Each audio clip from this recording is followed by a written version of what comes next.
है जीवात्मा हमेशा गर्भ में रहती है, भगवान कभी गर्भ में नहीं आता। हम पहले भगवान के गर्भ में थे, फिर माँ के गर्भ में आए, अब प्रकृति के गर्भ में है। ऊपर से आसमान, नीचे से धरती मैया, यहां से जाएंगे तो फिर किसी के गर्भ में चले जाए। जीवात्मा कभी गर्भ मुक्त नहीं होती। हाँ, भगवान चाहे तो अपने में संभाले, तो वो भी भगवान के गर्भ में तो गए ही ना। तो भगवान ने सोचा कब जाएं, तो भाद्रपद को निश्चित किया है। इसके पहले अपनी योग माया को कहा, जाओ यशोदा के यहां से प्रकट होना। भादों का महीना भगवान ने निश्चित किया, अष्टमी तिथि निश्चित करी। अच्छा, ये महीना भादों का ही क्यों किया? भादों का महीना बहुत विशेष। राधा जी का जन्म भादों में, वामन भगवान का भादों में, भाद्रपद में, भगवान कृष्ण भादों में, बलराम जी का प्रागट्य भादों अर्थात भाद्रपद में, और यहां तक कि परीक्षित को सुखदेव जी ने जो कथा सुनाई वो भी भाद्रपद में सुनाया था। भादों का महीना बहुत, इसीलिए भद्रम करोति भाद्रपदम। वैसे भी भारत कृषि प्रधान देश है, सबसे ज्यादा वर्षा कब होती है? भादों में।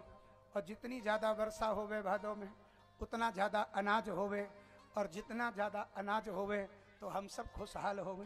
तो भादों का महीना हम सब के लिए बहुत आनंददायी है।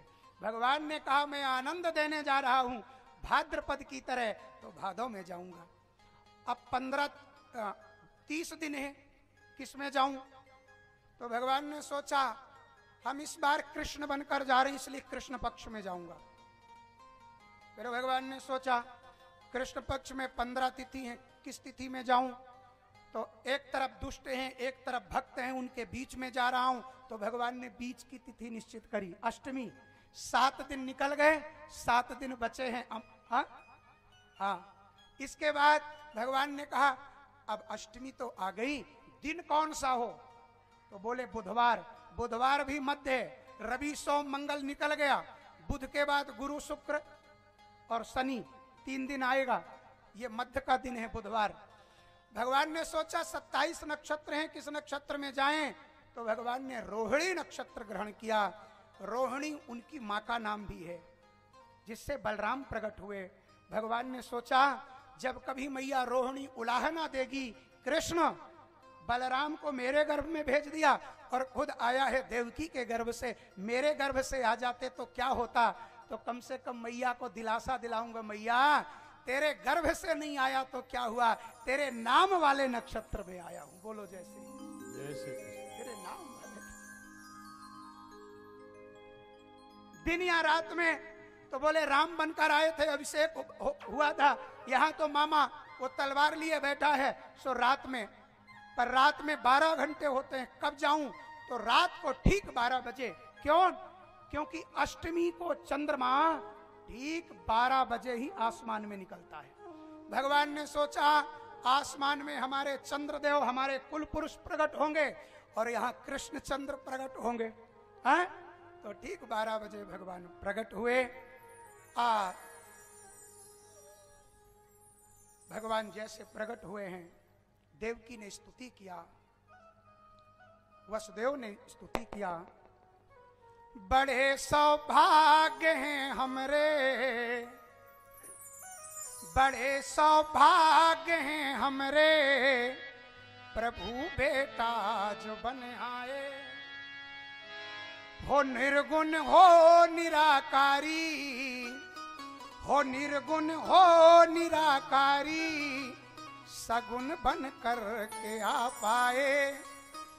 करे बिनती प्रभु कैसे, नहीं मुख में है अब वाणी, सुना संतों से है हमने, सुना संतों से है हमने, अभय दाता हुआ पाए।